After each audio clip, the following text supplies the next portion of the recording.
Amen po. Oo.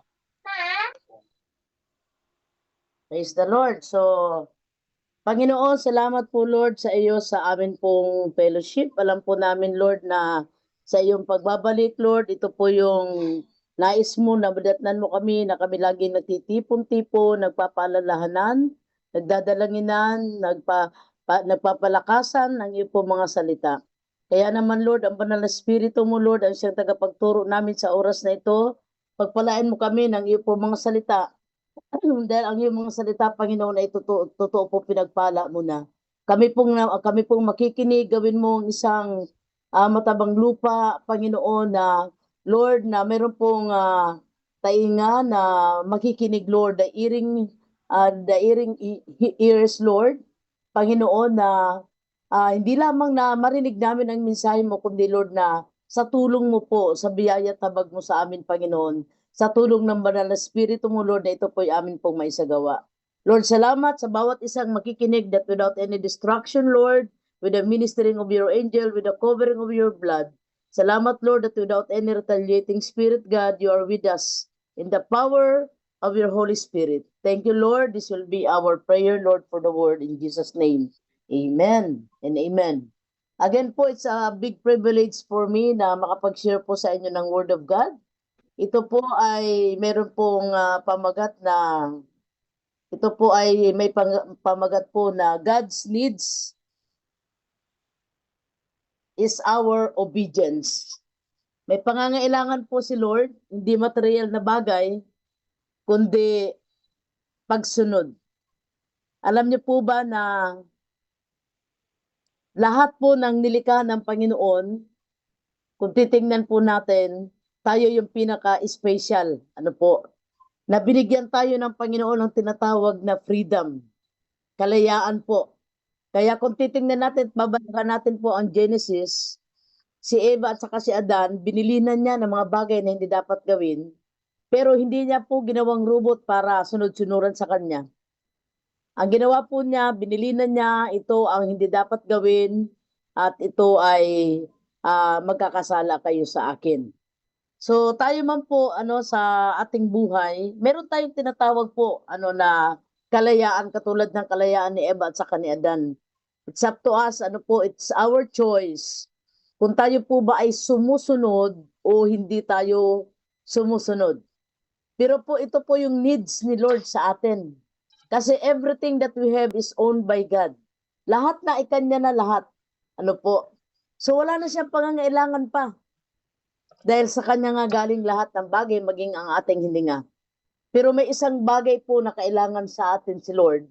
Yun po yung ating pagsunod. Ano po, ito po yung last topic ng obedience for the month of August. Ano po, and I want to share this to you. Di ko to na-share pa sa TGPM at dito ko una itong na-share sa inyo. So yung need po ng Lord sa atin ay yung pong ating pagsunod.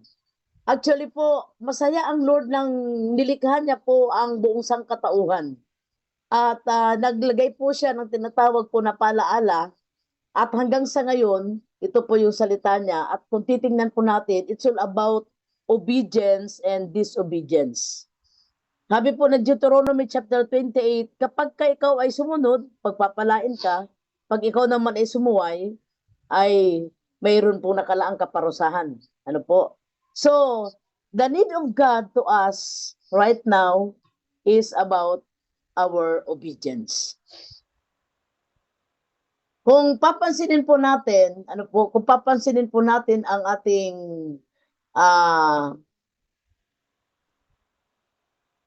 yun pong nakikita niyo picture na pinakita ko ngayon sa inyo, ang atin pong street light, may ibig sabihin po yan. May ibig sabihin. Kapag katatawid ka, titignan mo po siya. Kasi po, ito yung magbibigay sa atin ng tinatawag na mensahe. Kapag ka nakapula, titigil po. Kapag naman dilaw ang nakita natin, mag-iintay po tayo. At kapag ka-green naman po, ito yung pwede na tayong tumawid. Kung papansinin po natin, kahit na po yan ay sa kalsada man, lalo tigit sa release ng train, at saan man tayo pumunta, So, kapag hindi tayo nag-observe, ano po, at hindi tayo sumunod doon sa tinatawag po na batas ng trapiko, ay mayroon pong mangyayaring hindi maganda. Pwedeng ika nga po ay maaksidente tayo or baka ikamatay pa nga ano po ng sinumang susuway. Kaya iba na yung nakalagay dito sa Pilipinas, ano? Ang nakalagay na ng mga signboard, marami nang namatay dito, bawal tumawid. Pero minsan po tayong mga tao, kung ano yung bawal, yun yung ating gustong-gusto na gawin. Kung ano yung binilin kay Eva at saka kay Adan, sa napakarami naman ng prutas o kaya ng pagkain na pwede nilang makain doon sa Garden of Eden, kung ano yung pinagkabawal-bawal naman sa kanya ng Lord, yun naman yung kanilang pinuntahan at yun ang kanilang kinain. So, sinuway po nila ang Panginoon. Tingnan po natin ang sabi po ng ating talata ngayon sa Isaiah. Sabi po dito, whether you turn to the right or to the left, your ears will hear a voice behind you saying, this is the way, walk in it. Tingnan po natin sa Tagalog. Saan man kayo pumaling, sa kaliwa man o sa kanan, maririnig ninyo ang aking tinig na nagsasabing, ito ang daan, dito kayo lumakad. Isaiah chapter 30 verses 21. Kailan ba tayo pinabayaan ng Panginoon? Kahit nung tayo po hindi pa tayo mananampalataya, iningatan na tayo ng Panginoon. Pwede hindi natin naririnig ang tinig ng Diyos noon, pero mayroon pong kinasangkapan ng Lord sa atin. May mga magulang tayo, kay may mga teacher po tayo, or may mga leader po tayo, ano po, na nagpapaalaala sa atin. Ano kung iisipin natin, babalikan natin yung mga matatanda ng panahon, napakarami po nilang bilin at marami po silang kasabihan na hanggang ngayon ay naaalala natin at sinasabi natin din sa ating mga anak. Sinabi ito ng mama ko. Sabi ng mama ko, mangungupo, ano, para sabihin may galang. Ano po. So marami tayong makikita na kaparaanan ng Panginoon para lang po tayo ay kausapin ng Lord o makapangusap siya sa atin in a different ways. Nung panahon, kung titingnan po natin, si Noe ginamit ng Panginoon para paalalahanan po ang mga tao, nagugunawin ng Panginoon ang mundo dahil po sa grabing pagkakasala. Pero kung titingnan natin, may sumunod po ba? Meron bang sumang-ayon sa paalaala ni Noe? Pinagtawanan pa nila. Sabi nila, ay, kung magtatayo ka rin lang ng maggagawa ka ng bangka, ba't dyan pa sa taas ng bundok? Para daw pong kung kukwentahin, sabi ng mga scholar, Bible scholar, mga 3 kilometers daw po yung layo ng bundok na yun sa dagat. So kung iisipin, bakit nga ba sa ibabaw ng bundok siya gumawa? Pero walang ginawa si Noe kundi sumunod sa sinabi ng Lord sa kanya na gumawa siya. At sabi ng Panginoon, mangaral, pero wala pong nakinig sa kanya. At ang sabi po doon, nung panahon na kailangan ng gunawin ng Panginoon ang mundo, ay naganap po yung sabi ng Panginoon na umulan ng 40 days and 40 nights, lahat ng bukal ay nabuksan at bumaha. At lahat ng ito, ng mga taong ito na ayaw makinig, ayaw makinig. Ibig sabihin po, ayaw makinig, so wala rin silang kakayanang sumunod kasi ayaw nga silang makinig. Then it happened, nagkaroon po ng tinatawag po na paggunaw ng mundo. Sabi ng Biblia, sa panahon natin po ngayon, kung paano ang panahon ni Noe noon ay ginunaw ang mundo, sa panahon na ang tao nagsasaya, sobrang busy, sabi ng Panginoon, katulad din ng panahon ni Noe, ang panahon ngayon, na darating ako sa mga panahon hindi alam ng marami. Kaya alam niyo po ba na ayawin man natin o gustuhin, we need to hear the voice of God. We need to listen to the voice of God. Ayawin man natin, walang choice tayong lahat ng tao sa buong mundo, kundi ang pakinggan ang salita ng Panginoon. Or else, sabi nga po dyan, it's bit too late na pwedeng mapahamak po ang bawat isa. Dahil pag dumating ang Panginoon, wala nang sisisihin pa. Dahil ang sabi dito sa ating binasa, saan man tayo pumaling, sa kaliwa man o sa kanan, ay maririnig pa rin natin ang tinig ng Panginoon. na magsasabi, ito yung daan, dito kayo lumakad. Pero kahit ganito ang sinabi ng mensahe ng Panginoon, ang tanong, ang tao ba, gusto ba nilang sumunod kung saan yung daan na gusto ng Panginoon? Katulad na nga lang po ng mga fellowship ngayon. Ano po, may choices ang tao. Depende sa kanila. Minsan, pag wala sa mood, ayaw umattend. Ano po, siguro wag natin isipin yung yung sabi nga po dyan, busy. Talaga naman lahat tayo busy. Pero ang iba po talaga, ayaw talagang umattend. Ano po, ang iba naman, pabasahin mo ng Bible, ayaw magbasa. Pero sabi nga po dyan, kulang yung oras. Halos din natutulog when it comes po sa gadgets. Ano po. So ayaw talaga, mayroon talagang ika nga po, sariling desisyon or choices sa mga tao. But sabi nga po dito, the need of God to us is to obey. Sabi ng Panginoon, lahat na ng bagay sa inyo na galing yan sa akin. Isa ang pangangailangan ko. Yes, meron pong pangangailangan ang Lord na sambahin siya. Ano po? Pero sinabi din po yan Biblia na sambahin niyo ako na inyong Diyos. So pagsunod pa rin po yun. Ano po? So kung titignan po natin, in this message that God needs is our obedience. Ang pangangailangan sa iyo ng Lord ngayon ang sumunod ka. Huwag mo nang intayin pa yung magkaroon ng tinatawag po na mga kalamidad. Ang iba po, kinakailangan nawawalan pa ng mahal sa buhay. Ang iba po, kinakailangan mawalan pa ng isang trabaho. Ang iba, kinakailangan bumagsak yung kaniyang hanap buhay. Then, saka lang makikinig sa tinig ng Lord. Saka lang hahanapin anong mensahe ng Panginoon. Saka lang tatanungin, ano nga ba yung sabi mo sa akin, Panginoon? Alam niyo po, sabi ng Biblia, sabi po sa Book of Revelation, kung naririnig mo ang tinig ng Diyos ngayon, pakinggan mo na. Now is the day of salvation para maligtas ka sa anumang ikakapahamak mo. So, because obedience is the need of God to us.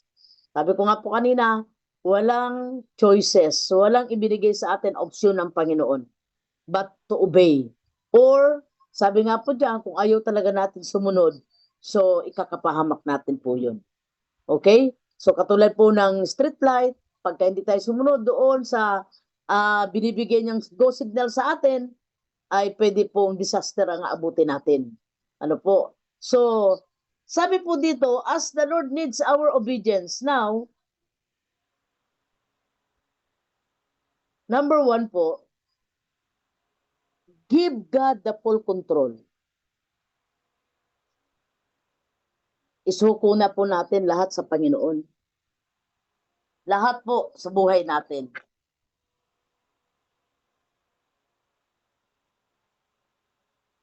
Kahit sa mga anak po natin, minsan ang dami natin pangarap. Pwede ba sabihin natin na, Lord, yung pangarap ko sa anak ko yung masunod po. Sa buhay po natin, ang dami nating hangarin, ang dami nating gusto, ang dami nating naisin sa ating mga buhay. Can we surrender everything to the hands of God?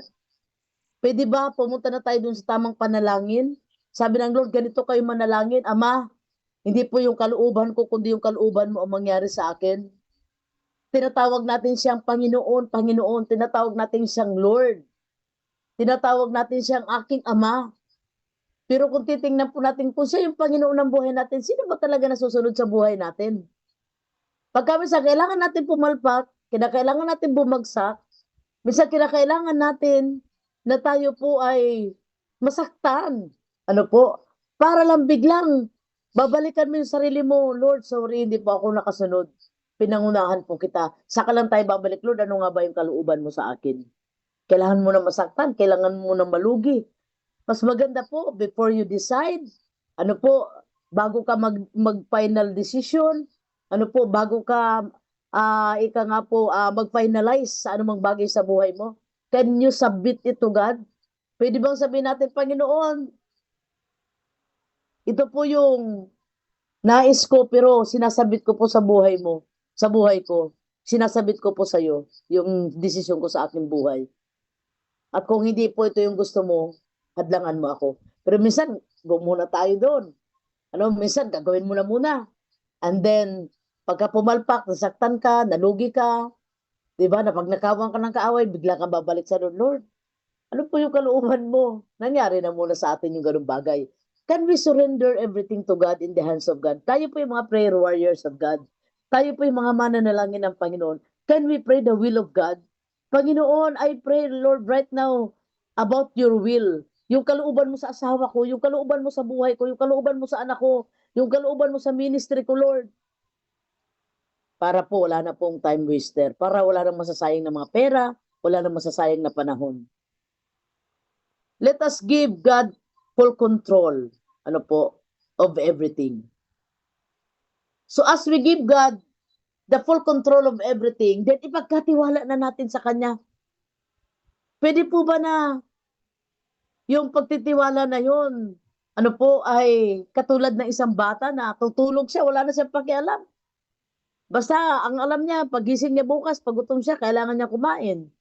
At kapag may kailangan siya, kailangan niyang humingi. Meron bang anak, may anak ba kayo na nagtanong na, Ma, may pera ka ba dyan? Kasi may needs ako. Ewan ko po, ako sa 4 kong anak, sa 5 kong apo, walang nagtatanong sa akin ng ganyan. Basta kung ano kailangan nila, sasabihin sa'yo. At saka hindi sila magtatanong, mayroon ba o wala. Kailangan ibigay sa kanila. So, it is because they have trust. Nagtitiwala sila. Alam nila na tayo yung magulang nila. Alam nila na meron tayo lagi. At salamat sa Lord, talagang meron naman lagi. Biyaya ng Panginoon.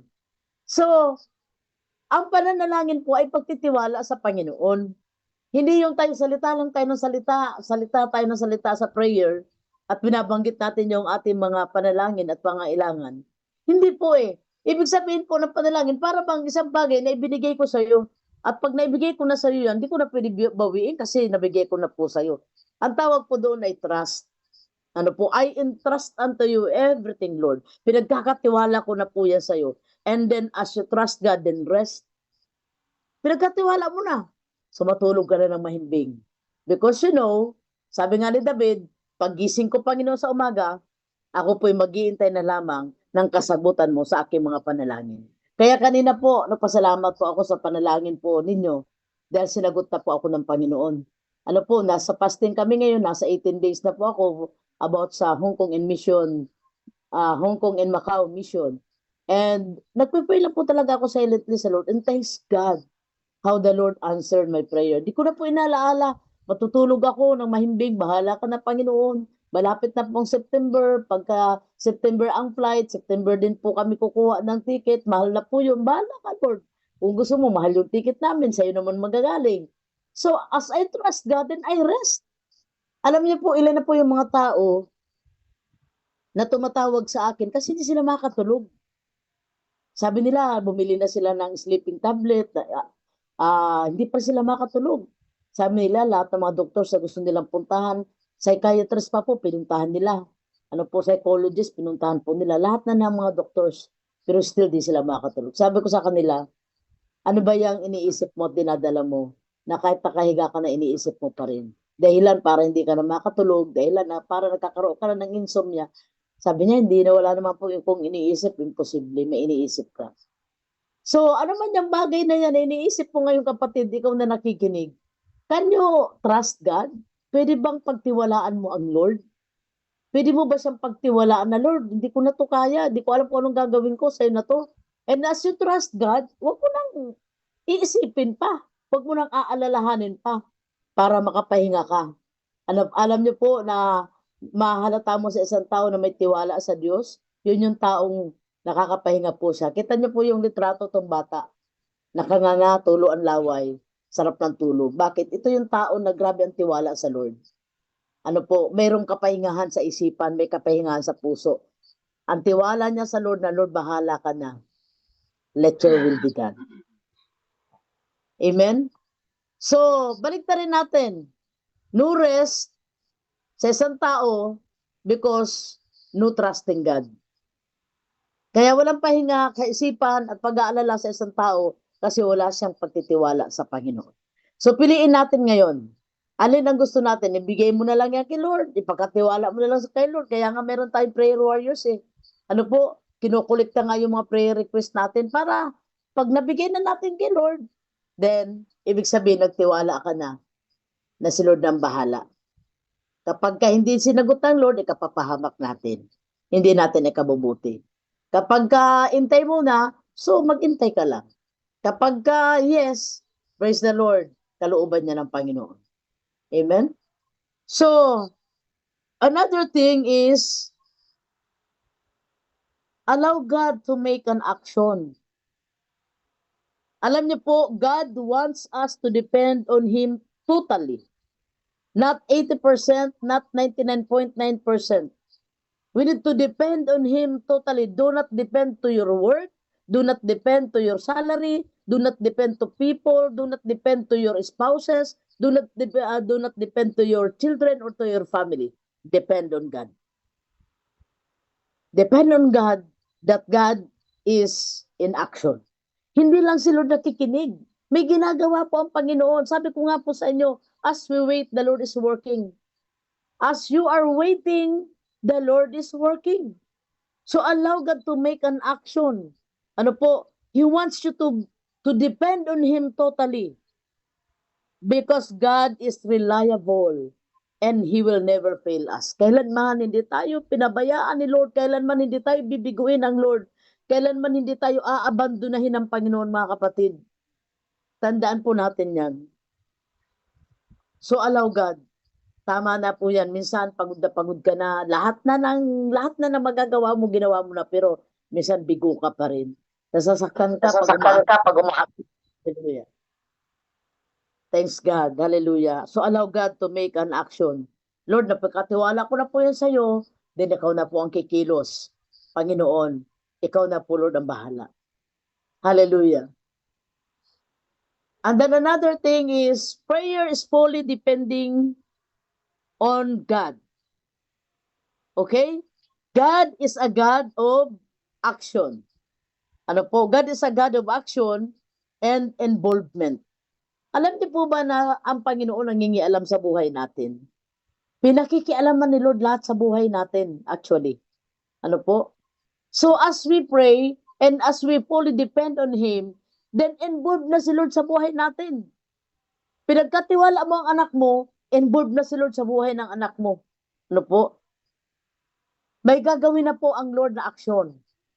Kaya minsan, kung kailangan paluin, hayaan natin ang Panginoon. Huwag tayong haharang. Baka tayo ang tamaan ng palo. Minsan tayo, pag may pinapanalangin tayo, pag pinapalo na, bigla tayong maharang para tayo pong si Moses. Ano po? Nang sabihin ng Panginoon na, ay, kukunamin ko na yan, lahi na yan, grabe na talaga yan, kareklamador. Humarang si Moses. Sabi ni Moses, Lord, kung lang din sila gugunawin mo at kung sila Panginoon ay lilipulin mo, tanggalin mo na rin ang pangalan ko sa aklat ng buhay. Eh, siyempre, hindi gagawin niya ni Lord. Mahal niya si Moses. Friend niya nga si Moses eh.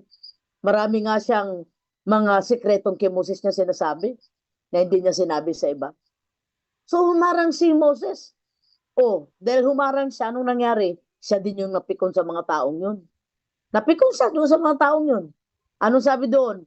Hinampas niya yung bato 3 beses. Sabi ni Lord 1 beses lang. Kasi pikon na siya. So anong nangyari kay Moses? Hindi niya narating yung lupang ipinangako ni Lord. Na ang sabi ni Lord, dalhin mo sila doon sa lupang pangako. Ibig sabihin, with Moses. O ba't hindi niya po narating? Natanaw niya na lang. Hello. Sa buhay natin mga kapatid, as we pray to God, may ginagawa na ang Lord. Pinakikialaman na ni Lord yung buhay ng ating pamilya, yung trabaho natin, yung ating ministry. Kapag sinisik yan ng Lord, amen. Kapag pinopurify ng Panginoon, pag inaayos ng Lord, kung gusto ng Lord paluin, hayaan natin kasi ang Diyos naman ay kahit na pinapalo niya, mahal niya pa rin eh. Sabi ng Panginoon, mapagtimpi siyang Diyos. Ano kahit na nga pinapalo niya, pero andun pa rin yung control niya. Hayaan natin sa kamay ng Diyos. Huwag tayong haharang. Umiyak na lang tayo sa Panginoon. Lord, naibigay ko na po yan sa iyo. Kung yan po ang nangyayari sa Kanya, kung kamay mo yan, Panginoon, let it be. Thy will be done, Lord God. Hallelujah. Praise the Lord. So depend on God. Hallelujah.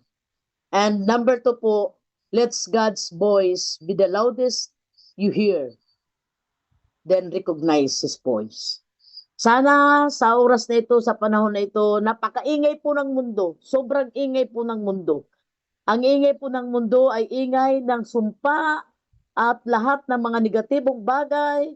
Kung maririnig mo po sa mga kapitbahay nyo ngayon, sa mga tao ngayon, mga pagmumura, mga sumpa, mga negatibo, it's all about cars. Pero po, alam niyo po, sa dami ng boses na yan, may isang tinig na punong-puno ng pagmamahal. Yan po ang tinig ng ating Panginoon. Hallelujah. Let's God's voice be the loudest voice that you can hear. Ano po? Sa buhay natin, let us recognize the voice of God. Paano ba natin, kasi malalaman na si Lord na yan. Paano ba natin malalaman na siya na yung nagsasalita na yan? Paano natin ma-identify ang boses ng Lord sa napakaraming boses nating naririnig? Boses ng pag-aalala, boses ng problema, boses ng kawalan, boses ng pagbagsak, ng mga negatibo at sumpa. Saan mo maririnig ang tinig ng Diyos?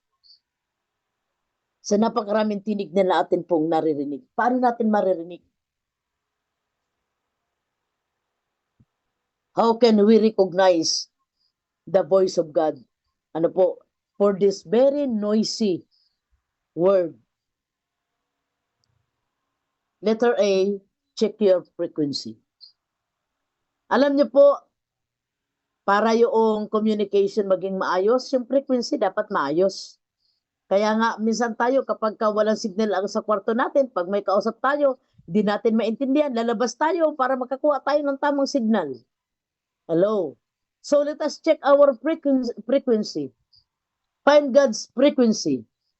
Wait for His voice. Alam niyo yung taong sabi nga dyan ng Biblia, kapag hinanap mo si Lord, matatagpuan mo si Lord.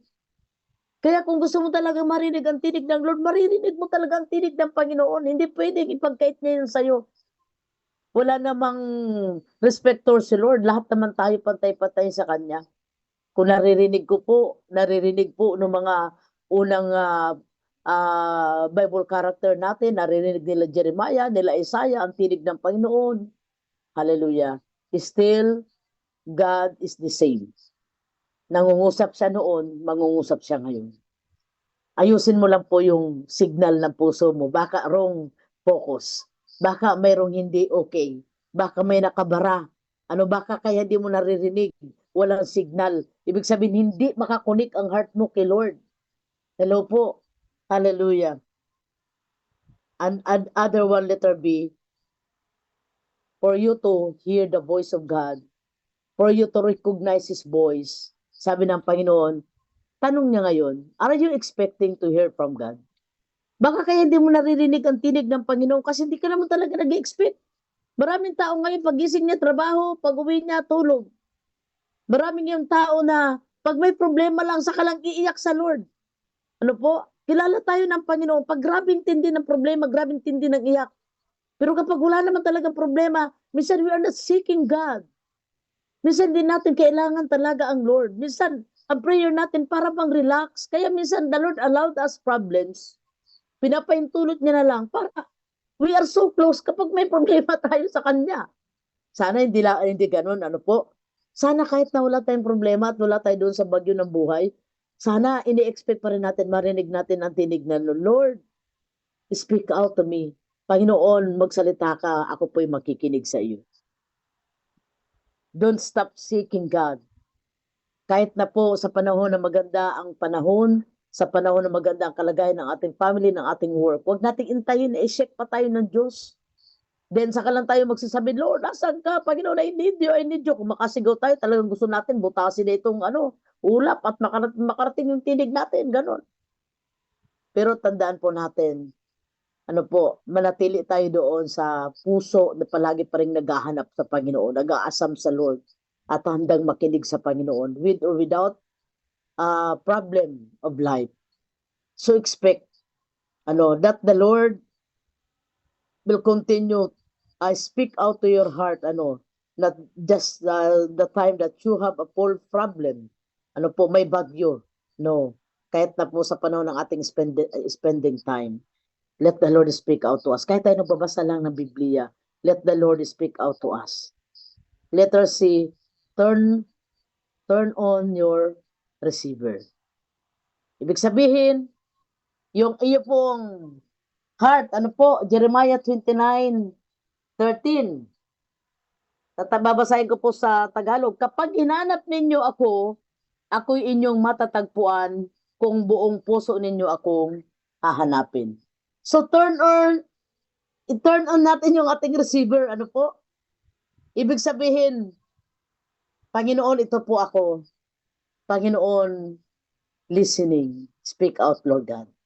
Then if you listen for big things or your assignments only, pagka ang inaabangan mo lang kay Lord, yung malalaking mga revelation, mga malalaking instruction ng Panginoon, sabi po dito, baka dumating ang pagkakataon, ano po, you will be miss God. Ibig sabihin po, ang Diyos kahit sa maliit na bagay, actually, nagsisimula siya sa maliit na bagay. Nagsasalita siya kahit sa kaliit-liitang detalye ng buhay natin, nagsasalita po siya. Ano po yung salitang, Lord, yes or no po? Ano po ang gagawin ko? Yes po ba o no? That word na kahit napakaliit lang yan, yan po, kaya pa rin yan po na mag-intervene po ang Panginoon. Kasi ang Lord, hindi lang naman siya Diyos na nagpapayag sa atin ng mga bagay na napakalalaking kapahayagan. But God started with small things. Sa maliit na bagay, ang Lord, andoon pa rin, nagdidetalye pa rin ang Panginoon. Kaya minsan tayo hanap ng kapahayagan ng Lord, Lord, ng boses mo, ng tinig mo. Pero minsan yung small things lang, di natin masunod. Alam mo yung small things na yun, minsan, wag kang lumabas. Pero tayo, diretso pa rin tayo. Tapos kapag kami nangyari sa kalsada, sabi natin, ay kanina sinabi niya sa akin ni Lord eh. Di ba meron tayong mga ganon? Minsan sinasabi sa iyo ng Panginoon, magpahinga ka muna anak. Minsan hindi na tayo nakikinig sa Lord. Mga small things ba? Gusto natin yung mga big revelations. Gusto natin yung mga malalaking problema, mga signal number 3, signal number 4 na problema ng buhay natin. Saka lang tayo makikinig kay Lord kasi bagyo-bagyo na to Lord. No. Even to the small things. Kapag sinabi ni Lord, anak, magpahinga ka muna today. Huwag ka matakot. God is in control. Bahala siya. Hindi kanya pababayaan. Hello.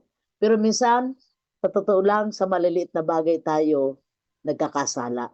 Kasi yung maliliit na bagay, minamaliit natin sa harapan ng Lord. Actually, the Lord started in small things. Sa maliliit na bagay, kinakausap na tayo ng Panginoon. Sana sa maliliit na bagay na yan, nakakasunod pa rin tayo sa Panginoon. Hallelujah. Letter E, learn to discern God's voice. To discern God's voice, para po yan katulad ng tao na lagi mo siyang kasama, lagi mo siyang kausap, and then doon po makikita mo na ang Lord, madali mo rin siyang marinig kasi lagi mo siyang kasama, lagi mo siyang kausap. Hindi na bago sa iyo ang tinig ng Panginoon. Alam mong siya yon. Tandaan niyo po, palagi, kapag ka negative sa kaaway. Okay? Kapag positive, kay Lord po yan. Praise the Lord. Another thing, the more time you spend with God, the easier it will become to recognize His voice. Without wondering, it's only our voice. No. John 10:27 po. Basahin ko po sa inyo sa Tagalog, nakikinig sa akin ang aking mga tupa. Nakikilala ko sila at sumusunod sila sa akin. The more na tayo nagbabasa ng Biblia, the more na tayo ay nag-spend time with the Lord, the more na nagiging madali na makilala mo at marinig ang tinig ng Panginoon. At hindi mo siya mapagkakamalang ikaw yun o tinig mo yun. Because you are so close to God. Sanay ka na sa tinig ni Lord. Araw-araw mo siyang kasama. Araw-araw mo binabasa ang kanyang mga salita. Araw-araw na kinakausap ka ni Lord, pinapahayagan ka ng Panginoon. You know very clear that is the voice of the Lord. The more you spend your time to God. So huwag kayong tatamarin mga kapatid. After you pray, then read the Bible. Ano po? Narinig na ni Lord yung mga prayers natin. Then spend your time in reading the Word. Why? It is because whatever the voice of God will be lined up. Whatever the voice of God, whatever the revelation of the Lord. Sabi mo, Lord, paano ko maririnig ang tinig mo? Di ko talaga kilala. Sabi po dito, it is lined up with the Word of God. Palagi pong may confirmation yan sa mga salita niya. God will never go against His Word. Ano po? Hindi pwedeng magpahayag si Lord sa iyo na contradict sa salita niya. Halimbawa, sinasabi ng salita ng Panginoon, magpatawad ka. Hello? Sasabihin mo, hindi, sabi sa akin ng Panginoon Sobra na yung pagpapatawad ko. Grabe na. Inabuso na ako. Pero ano po sabi ng salita ng Diyos? 70 times 7 nga eh. Ano po? So, hindi po contradict yung sasabihin niya sa'yo. Pag sinabi niya sa'yo, mayroon laging confirmation niya sa kanyang mga salita. Pag binasa mo, magkukulik agad po yan. Ano po? So, kaya whatever you are thinking now, is that aligned with the Word of God? I-check natin. Kaya basahin natin talaga po ang Biblia. Para po, hindi tayo magkamali na, ay, akala ko po, Lord, ikaw yung narinig ko. Ay, akala ko, Panginoon, ikaw po yung natanggap kong revelation na yun. So, lagi po yan parallel sa salita niya. Again, God will never go against to His word. Hindi pwedeng contradict po ang mga kapahayagan niya, ang mga prophecy, ang mga revelation ng Panginoon, hindi pwedeng contradict sa kanyang mga salita. Palagi po yan naka-align. Palagi po yan connected. Kaya nga po, para hindi tayo madaya, hindi tayo mailigaw, ng mga kulto ngayon, basahin nyo talaga po ang Biblia. Kung 1 hour kayo nananalangin, 1 hour din kayo magbasa ng Bible. Higitan nyo pa po. The more you eat, the more you will be filled with the Word of God. The more na madidiscern mo sa ang tinig ng Panginoon. Kapag punong-puno ka ng salita niya, madali mo siyang marinig. Kapag lagi ka nagbabasa ng Biblia, madali mong makilala ang tinig ng Panginoon kasi kabisado mo na ang tinig ni Lord dahil sa kanyang mga salita. Hallelujah. Praise the Lord. And last thing, sa basahin muna natin tong word na ito. Tandaan niyo ito, ang pumapasok sa kulungan ng mga tupa, ano po ang sabi dyan, na hindi nagdaraan kundi umaakyat sa di dapat pagdaanan ay magnanakaw at tulisan. Ngunit na nagdaraan sa pintuan ay isang pastol ng mga tupa. Ang binibigyan po dito ng diin ng Panginoon yung tinig niya. Pinapapasok siya ng bantay at pinakikinggan ng mga tupa ang kanyang tinig. Okay? So ano pa po ang sabi? Hanggang sa verse 5 po. And then, pinapapasok siya ng bantay. Yan po sa verse 3. Tinatawag niya ang kanyang mga tupa sa kanilang pangalan at inilalabas sa kulungan. Kapag nailabas na siya ay nangunguna sa kanila, sumusunod naman ang mga ito sapagkat kilala nila ang kanyang tinig. Hindi sila susunod sa iba, kundi tatakbong palayo sapagkat hindi nila kilala ang tinig ng iba. Kahit po sa leadership, dapat kilala natin kung sino yung leader natin. Hindi kung sinong leader dyan, sunod tayo na sunod. Kung kani-kaninong leader. Kinakailangan kilala mo kung talagang sino yung leader mo. Sabi nga ng Panginoon, kung yung leader mo nga, di mo masunod, si Lord pa kaya? So, obedience to your leader is obedience to God. Kaya ang sabi ng Biblia, ang paglaban sa Kanya, ang pagsuway sa Kanya, sa mga leader natin, ay paglaban at pagsuway sa Panginoon.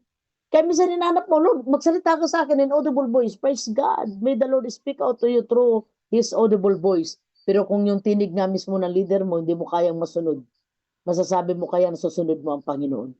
Which is, ang sabi po dito, tatakbo ka dapat na palayo sa iba sapagkat hindi mo kilala ang tinig ng iba. Pero kapag ka leader mo,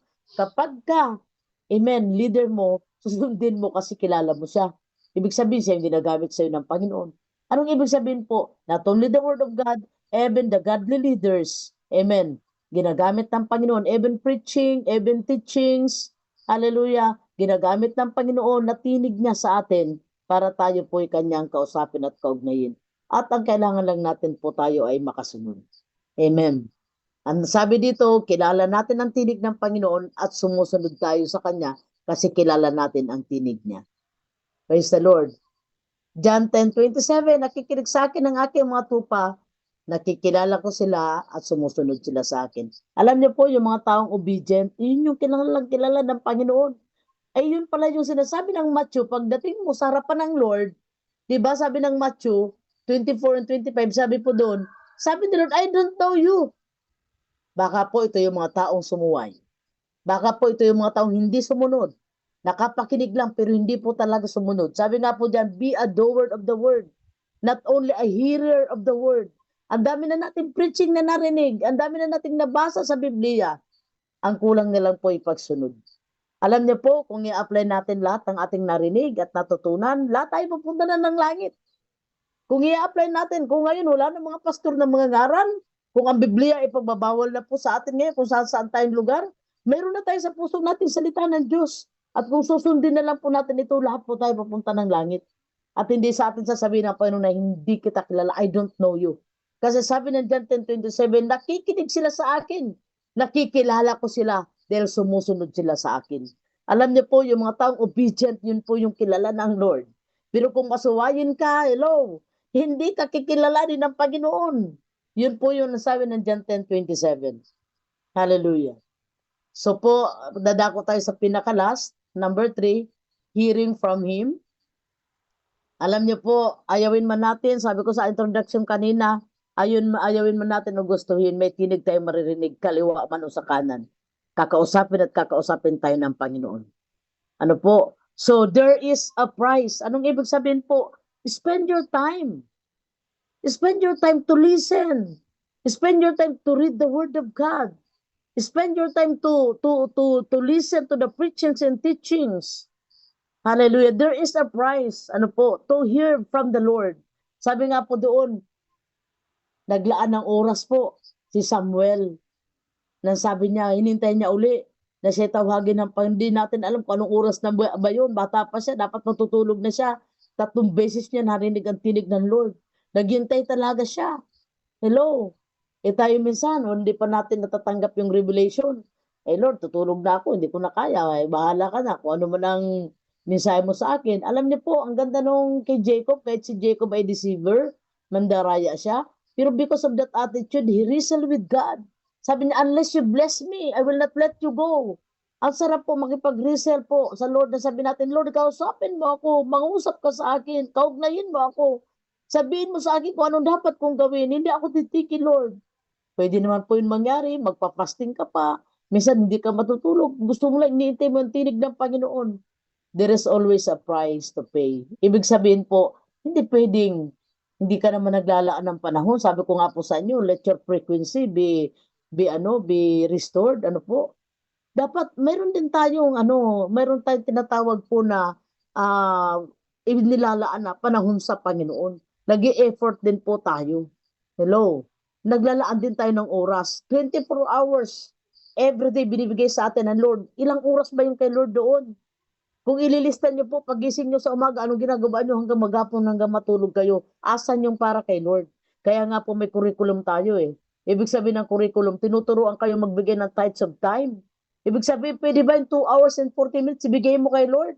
Bahala ka na kung 1 hour ka manalangin o 1 hour ka magbasa ng Biblia o 40 minutes kang mag-praise and worship o kaya magpatugtog ng praise and worship. Hello? Pero po, tayo gusto lang natin ministry, gusto lang natin anointing, gusto natin answer prayer, but we are not giving our quality time in the Lord. Saka hindi lang tayo salita ng salita sa prayer. We need to listen because prayer is two-way communication. We are talking to God and let the Lord talk to us. Nagsalita kanina. Then ngayon naman, Lord, ito naman, Lord, nagsalita kanina. Makikinig naman po ako sa iyo, Panginoon. Speak out to me, Lord. So you are spending your time in the Lord. Amen. Hello. So, pay the price. Ano ibig sabihin po? Maglaan ng oras din. The quality time for the Lord. You spend your time, your quality time in the Lord. Huwag yung tiratarahan. Huwag yung sa panahon ng problema na grabe tayo makatawag at grabe tayo makapanalangin. No. You spend your time every day to the Lord. Hallelujah. So that the Lord can talk to you, can communicate to you, can lead you, can guide you with His voice. Hallelujah. So, hearing the voice of God is not just important, but this is the most important. Marami na sa atin ang naligaw, marami na pumalpak sa buhay, marami na nagkamali sa buhay po dahil hindi nakinig sa Panginoon. Bago natin gawin ang isang bagay, bago natin desisyonan ang isang bagay, tiyakin mo na galing yan kay Lord. Hello. Bago mo gawin ang isang bagay, bago mo puntahan ang isang bagay, bago mo kausapin ng taong yun, sinabi sa iyo ng Panginoon. Sabi ko nga po sa inyo, for me, mas gusto ko na lang mag-stay sa bahay at magbasa ng Bible at mag-spend time kay Lord at hindi umalis. Kung alis di ako, gusto ko dahil pinapupunta ako ni Lord sa lugar na yun. Kaya kakausapin ko ang taong yun kasi pinapakausap sa akin ng Panginoon. Anong ibig sabihin po? Hallelujah. Sana naririnig natin ang tinig ng Panginoon sa bawat bagay na ginagawa natin. Sa ating mga panalangin, sana hindi lang tayo salita ng salita. Sana tayo din tumitigil sa pagsasalita, and then you have your quiet time. Lord, yes, speak out to me. Panginoon, speak out to me and I am listening to you. Kapag sinabi ng Lord, get your Bible and read this word, and then the Lord can talk to you. So, hearing the voice of God, this time na tayo po ay inililigaw na ng last days na ito, na grabe na po, ano po ang last days na ito, we need the voice of God. Kailangan na natin marinig ang tinig ng Panginoon ngayon. Kailangan na makapangusap sa atin ng Panginoon upang sa ganun lahat ng ating ginagawa, pagdating natin sa harapan ng Diyos, kilalanin ng Panginoon. So, hearing the voice of God is not just important, but this is the most important in our life. Hallelujah. So, hearing the voice of God is not an option. Ano po? Anong ibig sabihin po? Kinakailangan po, it must be. Ano po? Mahalaga, lahat tayo, nakakapakinig tayo, galing po sa Panginoon. Hallelujah. Pagpalain po tayo ng Panginoon sa kanyang mga mensahe at tawa po na pagpala po tayong lahat. Hallelujah. Ang pangangailangan ng Lord sa atin ngayon, ang iniintay sa atin ng Diyos ngayon, for us to obey. Pag sinabi ni Lord, stop, stop. Pag sinabi ni Lord, just wait, wait. Kapag sinabi ng Lord, go, then go. Hallelujah. At ang sabi ng Panginoon sa atin, whether you turn to the right, this is the promise of God, of the word of God to us. Whether you turn to the right or to the left, your ears will hear a voice behind you saying, this is the way, walk in it. Mga kapatid, maririnig natin ang tinig ng Panginoon at sana kung ano sinabi sa atin ng Diyos, whatever the instruction, whatever the revelation, whatever the direction of the Lord, sana yun po yung ating nilalakaran ngayon. Sana yun po ang ating ginagawa ngayon. Hallelujah. Pagpalain po tayo ng Panginoon, and may the Lord be in control of our life.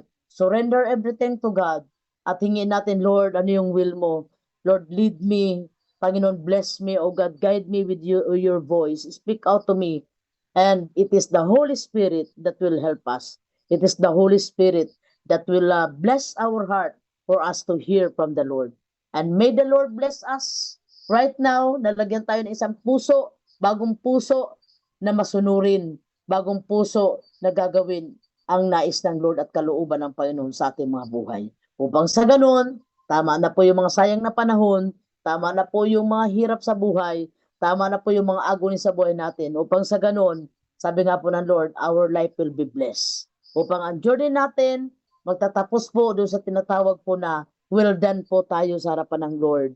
Amen. Ibig sabihin, nagawa natin dahil narinig natin si Lord, nag-guide tayo ng Diyos, natulungan tayo ng Panginoon. So always pray for the will of God and let your ears, amen, be a listening ears from the Lord. Hallelujah. At ang sabi ng Lord, saan ka man pumaling, sa kaliwa o sa kanan, palagi mong maririnig ang kanyang tinig at magsasabi, ito ang daan, dito kayo lumakad.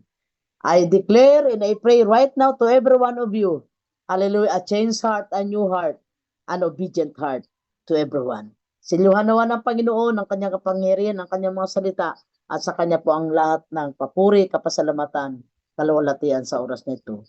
Ito po ang ating dalangin at mensahe ng Panginoon. God bless everyone.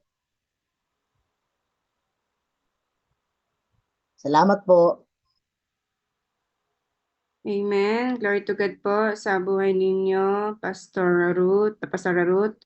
Ayan, maraming salamat po sa Panginoon.